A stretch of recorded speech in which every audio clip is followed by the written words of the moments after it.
The mirror test. Why your reflection feels like it's observing you. There is a moment that comes to all of us. A moment so ordinary that most people never notice it. You stand before a mirror, perhaps in the morning, perhaps late at night when the world has gone quiet. You look at your reflection, and for just a fraction of a second, something shifts. The person staring back at you doesn't feel like you anymore. They feel like someone else. Someone watching. Most people brush this feeling away. They adjust their hair, check their appearance, and move on with their day. But you're still here, which means you felt it too. That uncanny sensation that the reflection isn't just passive glass and light, but something alive, something aware, something that knows. Today, we're going to explore why this happens, but I need to warn you, once you understand what's really occurring in that moment, you can never look at yourself the same way again, because the mirror isn't showing you what you think it is. It's revealing a truth that the ancients understood, that mystics have whispered about for millennia, and that modern consciousness has almost completely forgotten. The mirror is showing you the gap between who you've been programmed to be and the infinite awareness you are. Are you ready to see what's really looking back? Let's start with the experience itself. You're alone. You look into the mirror, and suddenly there it is, that feeling. As the Sufi mystic Rumi once wrote, your task is not to seek for love, but merely to seek and find all the barriers within yourself that you have built against it. The mirror reveals those barriers. It shows you the mask you didn't know you were wearing.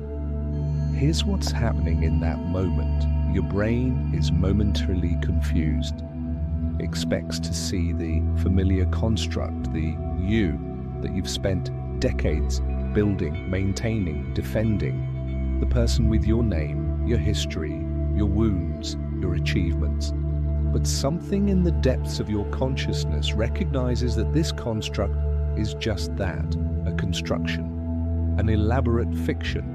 Eckhart Tolle describes this perfectly. You are not your thoughts.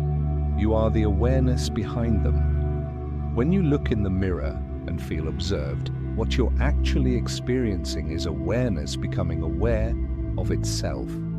Consciousness catching itself in the act of identification. The Hindu Upanishads call this Tattvam Asi, thou art that.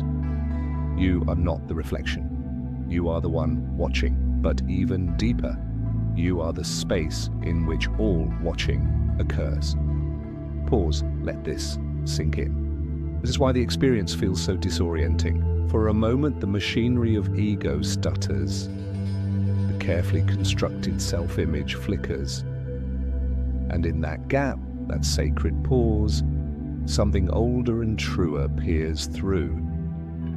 To understand what the mirror is revealing, we must first understand what we've become. From the moment you were born, you have been socialized, trained, conditioned.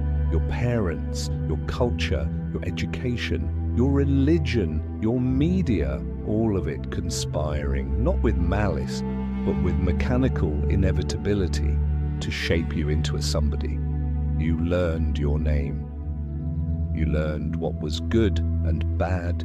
You learned to smile when you were sad if the situation demanded it. You learned to suppress your rage, your joy, your wildness. You learned to fit, to belong, to survive in a world that rewards conformity and punishes authenticity. Carl Jung understood this deeply when he wrote, "The privilege of a lifetime is to become who you truly are." But he also knew the shadow side that most people never do. Instead, They become a carefully curated persona, a mask so convincing that they forget it's a mask at all. This is what Buddhism calls the false self, or what Gurdjieff termed the sleeping man. You are not awake. You are a collection of reactions, conditioning, unconscious patterns running on autopilot. You think you're choosing your life, but you're not. The socialized ego is choosing for you. And here's the trap. This ego believes it is you. It has convinced you so thoroughly that when you look in the mirror, you expect to see it reflected back. You expect to see the story, the identity, carefully maintained illusion of continuity and control. But consciousness, true awareness, has no face. It has no name. It cannot be captured in glass or defined by features. And sometimes in that unguarded moment before the mirror, consciousness recognizes this. It sees through the game. That's when you feel watched, because you are watching yourself. Watching yourself. The observer observing the observed. Awareness becoming aware of its own awareness. So here's the question that should terrify and liberate you in equal measure. If the person you see in the mirror is not the real you, then who have you been living as all these years? Who wakes up in your body every morning? Who makes your decisions? Who feels your emotions? Who judges yourself and others? Who is constantly narrating your life in that voice inside your head? The Buddhist teacher Nisargadatta Maharaj said it bluntly. The mind creates the abyss, the heart crosses it. Your mind has created an entire architecture of self, a phantom, a ghost in the machine, and you've been possessed by it so completely that you think you are it, but you're not. And the mirror knows. Let's go deeper into the mechanism. Identity is memory. That's all it is. You believe you are you because you remember being you yesterday, last year. In childhood, you've constructed a narrative, a story with you as the protagonist. And every day you wake up and continue that story, adding new chapters, new wounds, new victories. But as Alan Watts famously observed, you are an aperture through which the universe is looking at and exploring itself. You are not the story. You are the space in which the story unfolds. Here's a thought experiment. Close your eyes right now. In this darkness, where is your identity? Can you find your face, your name, your past? You might think about these things, but can you find the thinker? Can you locate the one who is aware of the thoughts? No, because awareness is not a thing. It's not located in space or time. It's the field itself, the luminous emptiness in which all things appear and disappear. The mystic Meister Eckhart wrote, "The eye through which I see God is the same eye through which God sees me. My eye and God's eye are one eye, one seeing, one knowing, one love." What he's pointing to is this.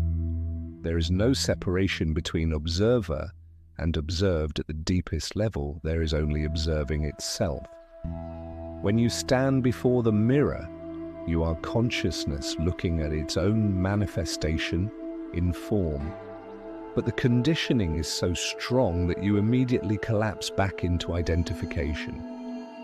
That's me, that's my face, those are my flaws, I look tired, I look old, I look... Stop.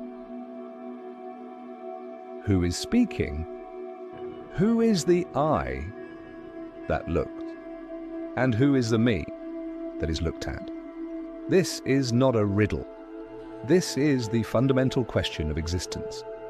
And the mirror is offering you the answer every single time you have the courage to truly look. Now we arrive at the heart of human suffering.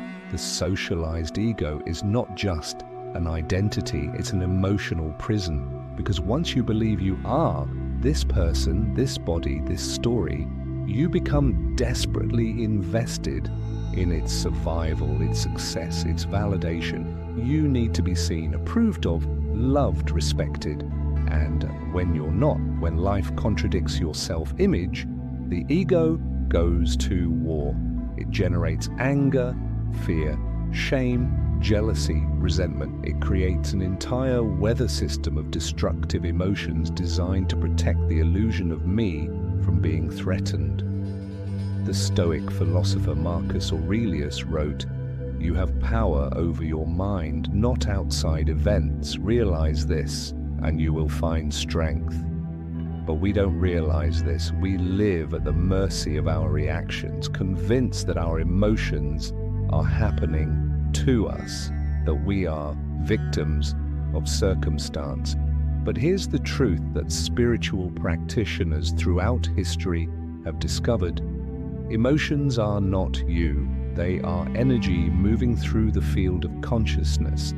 They arise, peak, and dissolve like waves in an ocean. The ocean remains unchanged. When you stand before the mirror and feel that eerie sense of being observed, what you're actually feeling is the possibility of stepping back from the emotional storm, of recognizing that you are not the anger, the fear, the shame. You are the awareness in which these energies appear. Pema Chodron teaches, you are the sky, everything else is just the weather. The socialized self believes it is the weather tossed about by every emotional gust and squall.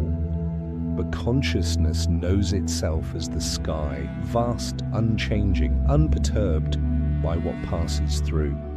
This is not spiritual bypassing. This is not denying your emotions or pretending they don't exist. It's understanding their true nature. It's reclaiming your sovereignty. Because when you know you are not the emotion, you can allow it to move without being moved by it. You can feel the fire of rage without burning down your life. You can taste the bitterness of grief without drowning in it.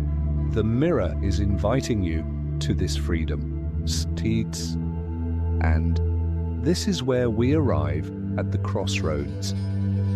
You can continue living as the person you think you are. You can keep maintaining the mask, defending the ego, reacting to life from a place of unconscious conditioning. Or you can begin the work of awakening, not awakening to some mystical experience or supernatural state, not transcending into bliss or leaving the world behind, but awakening to what is already here, what has always been here, the awareness that is reading these words right now. As the Zen master Dogen wrote, to study the Buddha way is to study the self. To study the self is to forget the self. To forget the self is to be actualized by myriad things. The mirror test is an invitation to forget the self. What would your life look like if you stopped defending a fiction? So how do we do this? The answer is both devastatingly simple and profoundly difficult. Presence. Presence is not a technique, it's what you are when you stop doing everything else. Here's a practice you can do right now, today, the next time you stand before a mirror. Look at your reflection. Pause, take a breath, and ask, who is looking? Don't answer with your name. Feel into the sensation of looking. Stay there. This is presence. Ramana Maharshi taught a single question as the path to awakening. Who am I? What remains is what you've always been. But let's be honest about what this path demands. Our entire culture is built on the valorization of ego. To step off this treadmill takes immense courage. Adyashanti says, Enlightenment is a destructive process. This is the dark night of the soul. But here's what's on the other side: freedom. The Bhagavad Gita teaches that which is real never ceases to be. The socialized self will die, but you, the real you, cannot. Look in the mirror again, feel that presence watching. And instead of recoiling, try something radical. Welcome it. Because what's watching isn't some other. It's you, and it's been waiting your entire life for you to come home. So we return to where we began. The mirror. Why does your reflection feel like it's observing you? Because it is.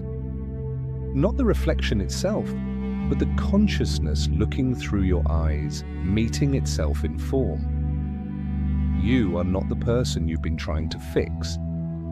You are the awareness in which that person appears, the sky, not the weather, the ocean, not the wave. From this recognition, everything changes. The mirror is offering you truth. Will you look away, or will you stand there and let yourself be seen by what you truly are? The reflection is waiting. You are that. You have always been that. And the mirror has been trying to tell you this all along.